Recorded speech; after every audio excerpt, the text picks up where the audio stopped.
Welcome, ladies and gentlemen, and doctors, to our Dr. Demographics Where to Put a Practice webinar. And we do this every week. This is the long version. We have a real short version that we sometimes publicize. It's about 5 minutes long. But you're getting the good stuff if you're here right now. And I call this session, What? Are you kidding? Michigan, Kansas, Ohio? Who wants that? Well, it turns out, as I look at different places throughout the United States, I look for trends. I try to find places that are showing significant growth and potential for development of one reason or another. And frankly, the three states that I mentioned are looking pretty darn good. And you may be surprised. I was when I first got the numbers. The reason I was surprised is because for the longest time, no one ever looked twice at Michigan. And who in the world would want to go to Kansas and Ohio? Come on. Now, these Midwestern states are showing some potential in ways that I think are important for you to know. Now, it isn't just these three states that you need to know about, but rather what these states are sharing with other locations around the country that make them particularly good to consider of where to put a practice. Now, whether you're purchasing a practice or doing a startup, it doesn't matter. And in fact, it doesn't matter if it's a pediatric or a geriatric type practice, because age is not one of the primary considerations on where to go in this case. You're going to find what I think is particularly interesting is that the states that I've mentioned or that we're going to talk about today are showing excellent potential because they all have lots of options. You can find the rich and the poor and everything in between, middle class, but most importantly, you can find variety within these states. So Michigan, Kansas, and Ohio. And no, I am not kidding. I'm not kidding because we've looked at the numbers and there are several counties and cities within these that are looking pretty darn good. And I'm going to go through them specifically. Now, Dr. Demographics, as you know, is all about where to move, start a practice, start a business, and how to promote the practice to get the most out of the locations you're in. So in other words, I'm not just looking at this narrow band of places. I'm looking at the trends that these places represent. So for the next few minutes, we're going to kind of talk about that. And by the way, in case I haven't been clear, no, I'm not kidding. I say that because I've been to these states and I've been to the major cities in all these counties. And I would normally say, really? Cincinnati? Really? Come on. I was surprised. Now, I'm going to go by some of the information that is contained in an article by John Mirisch called One Golden Gate Closes, Another One Opens. And what it was really about is the St. Louis Arch. They were saying, if you kind of look there, it used to be that just sucked wind. Now it's showing great potential. So what have they got to offer? Now look, here's why people like it. No, this area is not growing faster than any other. It does not mean that the competition ratio is spectacular. It means, for one thing, one of the big reasons that these are good places is value. You can buy a home in these locations at a very reasonable price. You cannot in, say, Manhattan. You can't go in any of the boroughs of greater New York. You can't go to most places in California because they are really expensive. And this goes for not only home values, but also for business properties. Getting a lease is tough in these places. So as demographers, we're looking at things like the cost of living, the return on investment, because after you start a practice, can you sell it at a profit? And the cost of doing business. Now, also one thing you want to know, the cost of doing business includes not only the lease, but also employing people. Some of the states that I'm not talking about today have become so overwrought with how much you have to pay people, it's making them very hard to make a profit. So unless you're a super well-funded large organization, a hospital, a DSO, an MSO, it can be really risky. And that's what I'm saying. The value, the risk, that's high. Now, one of the things about the sites I'm talking about that have been catching the eye of demographers is diversity. Now, I'm not talking about racial diversity, although there is racial diversity in these locations. But typically when people say diversity, they mean, oh, there's people of a different race. Yeah, I understand that is a desirable thing from some people's point of view, but it isn't necessarily definitive to the success of a practice. On the other hand, we look at other factors in demographics that say the area is diverse. So I will tell you the truth, age, you kind of want to find a place that has both old and young, not centered around one or the other. So there are parts of Florida that I kind of referred to as God's waiting room. You know, there are a lot of older people in some of these areas, but Florida has kind of moderated its demographics so that it is more diverse than it once was. It also has a diverse economy in these three states. So in other words, it used to be there was a time that Kansas was entirely agricultural, except for just 3 or 4 city centers. But the state itself, because the area has opened up, because people can work at home, they can live in Kansas and work in New York City or Los Angeles or San Francisco, it makes the area's economy much more diverse than it ever was before. So there is not a single industry that is supporting them. That is a big, big benefit to the Midwest. Now, the other thing is housing.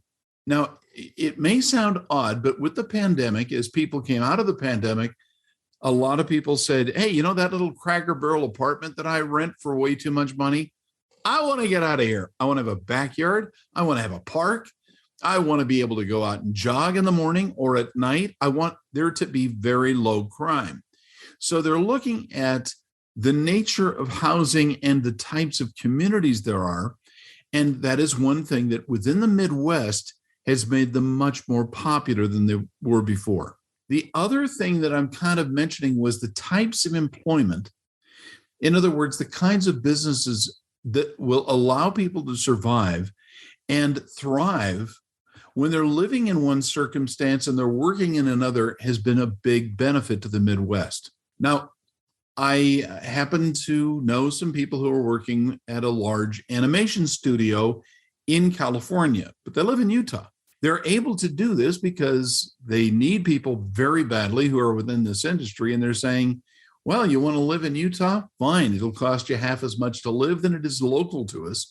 And besides, leasing a business property in California, where we're set up, and by the way, they're in the Bay Area of California, we can't really have everybody in under one roof at a reasonable price.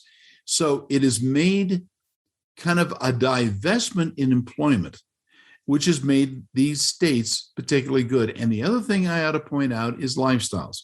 There was a time in which if you went to some certain parts of the United States, and I'll use the South, for example, Alabama, Georgia, Mississippi, you kind of had to take, you know, that lifestyle. Well, but a lot of people kind of like the weather. They like the fishing. They like the other things, and they don't want to have to live in a deep South lifestyle. But because technology has allowed this, even those locations that before were not considered diverse are all of a sudden now much more diverse.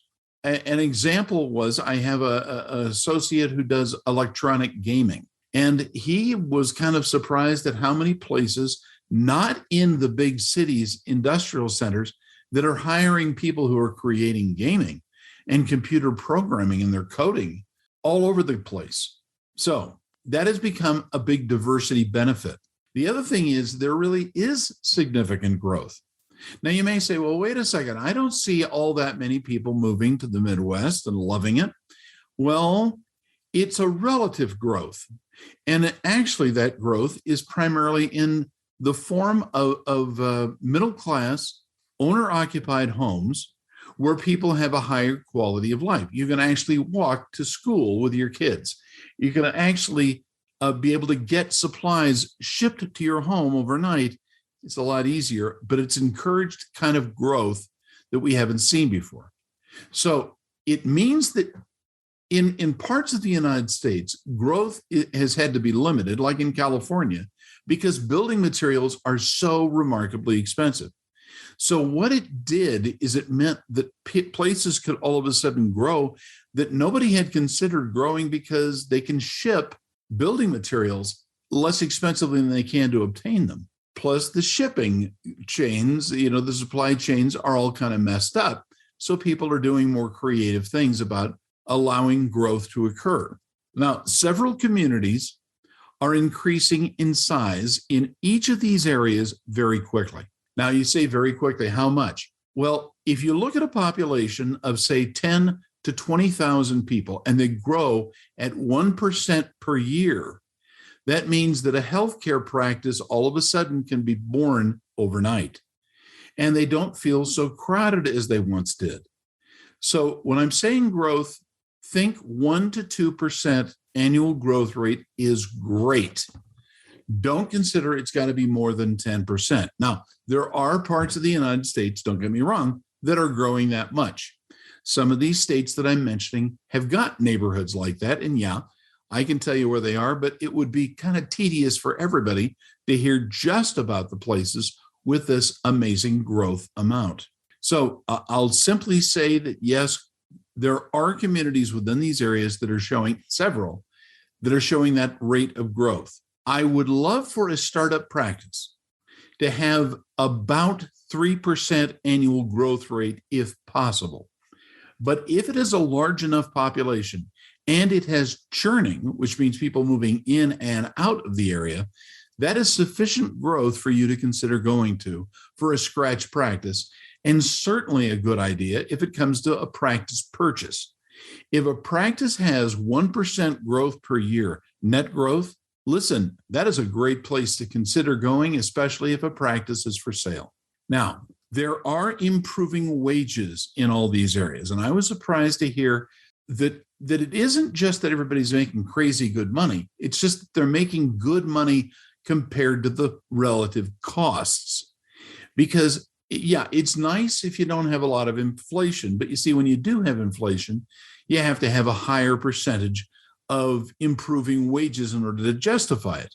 But the areas that I am talking about do not have a high natural inflation rate. The urban areas are the ones that have that higher inflation rate because the cost of housing is inflated first and wages are inflated next. So relative to the cost of living and the cost of housing, improving wages are going on in the Midwest, which makes it a good risk. Now, small and medium-sized communities are rather what everybody's looking for in the quality of life. There was a time in which everybody was saying, oh, you got to go urban. Urban is the only way to go. You got to be able to have a very short commute from your apartment to the large employers or from your office to where a lot of people are employed. But you see, medium-sized communities and even small communities are showing new life because they provide a better quality of life. So people are saying, I'm happier here, I like it, and I can raise a family and not have to see them, only at the end of a 2-hour commute. Now, I mention that because I've been doing this for a long time, and there were a lot of doctors that were telling me, oh, you find a practice for me within 2 hours of my house, I'm great with that. Well, not so much. So even people that are in urban areas like in Philadelphia are saying, I want something closer in one of those smaller and mid-sized communities where I can work in the big city as well. So let me just keep going on. This is tricky and I'm going to offend somebody, and I'm sorry about that. But pluralism is popular right now in the Midwest. Now, pluralism is where everybody is not like you. Some people say, I don't want to ever see a Republican in my neighborhood, ever. I don't like them, get rid of them. And there are some people who are going, the crazy libs, I don't want those. But you see, pluralism is what we see in the flyover country. People who are a little more tolerant of those people who aren't like them. And so you may actually, heaven forbid, wind up going to live next to a Christian or a Jewish family that may not be like you. They may have no kids, they may have more kids, but all that is what we're referring to as pluralism. Now, pluralism is a Midwest quality. It's not a thing that you're going to see on the coasts as much. And, a lot of people are kind of liking that. Even in Virginia, which is going through these big changes, you would think, well, oh no, they are all of one type or another. Well, surprise, the suburbs in Virginia, and that includes the North and the South and the East and Western suburbs in Virginia, are looking much more pluralistic. I think that's a good thing. Now, as we look at the little map here, this is just showing really the parts of Ohio that I really like, and Michigan. And by the way, it takes into account also the big line of demarcation. Illinois, by the way, is not doing well. I think everybody knows that, right? Chicagoland is losing population right and left. And so if you look at Naperville and Joliet, which used to be just a garden spot, not doing as well. So a lot of people have gone over the border into Indiana. I'm not saying anything really bad about Indiana, but really the growth that I'm talking about and the diversity is going to be in Dayton, Columbus, and also Lansing, Grand Rapids, Flint, Ann Arbor. Those are the places within these states that I think are showing most growth. And I'll be more specific on the next slide. Let's look at Ohio for a second. Don't think in terms of the cities, think in terms of these counties. So Montgomery, Franklin, and Butler counties in Ohio, they are doing pretty darn well, as a matter of fact. Now, granted, they're not distributed evenly throughout the state. There are parts of the state of Ohio, and I will say Cleveland's not one of my first places I love. Nevertheless, even Cleveland is doing better in Ohio. The benefit of Ohio is there are lots of good options. If you go to Michigan, I'm really saying the western side of the state is kind of where I like it. And that's Ottawa, Kent, and Lansing counties. They're very clustered together. But we're seeing a ton of people who are moving from out of Michigan into this area. Now, some people are saying, oh, but what about Detroit? Yeah, what about Detroit? No, I'm just kidding. Detroit's had a difficult time and is continuing to kind of pull itself out of the muck and mire. Other parts of Michigan are showing much more potential growth. If you look at Kansas, if you look at Shawnee, Douglas, and Johnson, which are just off I-80 on the eastern side of the state, they're not that far from each other, but they're showing kind of a new clustering of big city, good entertainment, quality of life communities. And I'm saying, if you haven't already looked there, I'm strongly recommending you give it a shot. These sites, by the way, are not all that far away from each other, although, frankly, you may feel like you will die before you get out of the cornfields. That's a good thing, okay? But I like several parts of Kansas as well. I recognize, though, that on the western side of the state, there's not as much. However, when it comes to the western side of Michigan and the eastern side of Kansas, they're going to continue to do well, but the opposite sides of the state, the low population density, are projected by demographers to do very well in the next 5 years. But you see, you don't want to wait to start checking them out. That's all I'm saying. If you want to purchase a practice, going to the populated areas is smart, but if you are doing a startup or a scratch, look for those communities that have 20 to 30,000 people within a 15-mile radius. And I think you're going to be happy with what you find. Now, are these your only choices? No, really, there are lots of them. But I like this particular region for this time. And you'll notice every other week or so, I'll go through those locations in the United States that I think are showing real promise. Don't think, by the way, that Oregon and Washington don't have wonderful places. I particularly like, incidentally, the eastern sides of Oregon and Washington. I think they're showing great growth. But the value in the big cities on the western sides of the state, it's a little more difficult. Now, the spectrum of sites is wide, ranging in price, cost, growth, and competition density. In short, you can find a place and say, this area sucks hose water. I don't like it. I understand that. But just be aware that there are some other places that I want to talk to you about if you're ever going to go out and visit there that will have more of what you're trying to find. And in case you're wondering, skiing in Kansas is bad. Okay, I'm just making a little joke. There are many choices. The diversity holds a great deal of promise, though, in a fluctuating America.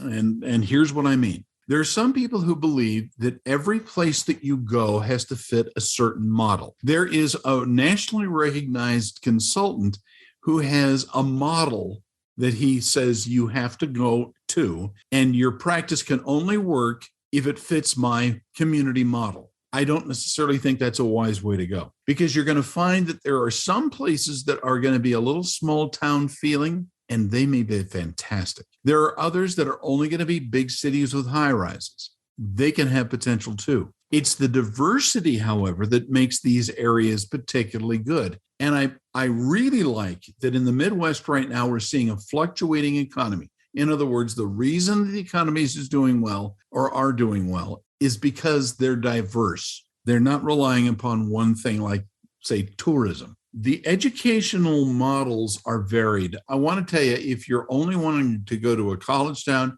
you're going to have to choose a college community. And not all of the Midwest has that. However, if that is a primary thing for you, if you want to teach at a medical school or a dental school on the side as an adjunct or something, more power to you.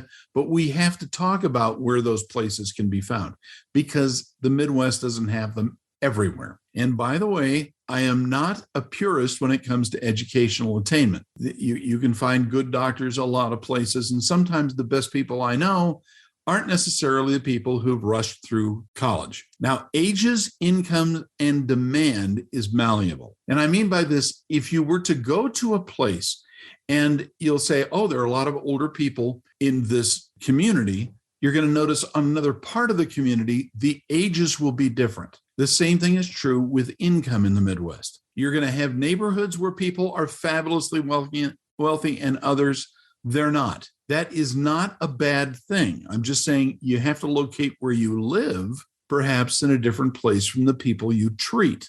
And very often you're going to find that the people who commute into an area because of work make more money than the people who live in the area. So in the Midwest, you're going to notice that there's a difference between where all the rich people live and where all the employed people are working. It's not the same thing. The same thing is true of age. Rich, poor, very small children, teenagers, they're not all clustered together. They tend to live in neighborhoods that are defined by the demography. Now, I'm mentioning the telephone consultation because of this. Sometimes people want to kind of brainstorm and say, look, my brother-in-law says this is a great place to go. Is it? Or I've got a cousin who has a practice and they want to bring me in. Is this going to work? We can actually, in real time, if you tell me the communities you want to look at, I can talk to you about the places with the best potential, but not just the sites you recommend. I can actually do the research to tell you what your alternatives are in the areas that you're considering. I hope that makes sense. Now, I do want to talk about what your ideal sites are. I don't want to necessarily do that in this circumstance. I'll just give you an idea that there are places that we can look that will satisfy your needs. We are running a special right now, and we don't offer it very often. This is 20% off our demographic reports. You go to Turkey2021 and enter that in the discount code. It is really only for those people who are on this podcast or that will see it later. Other people, sorry, you're out of luck. And if you're watching this as a recorded thing, you have to wait for the next time for it to come around, but because it's not going to be around very long. If you do want to get a discount, please order it soon. Like I said, we only have a limited availability. So if you want to write to me at info@drdemographics.com, I'd be happy to answer any questions. Our prices are actually listed on the website in the drop-down menus. So I'm not trying to hide anything from you. You understand the discount. And if you actually want to give me a call, you can often reach me at 833-424-6222. I'm going to warn you, sometimes my telephone availability is not great because we have the holidays coming up, and I also teach college and we've got finals coming up soon. So sorry, but I want to thank everybody for listening. It is always fun at drdemographics.com. I want to answer any questions you might have, and I look forward to talking to you later. Take care.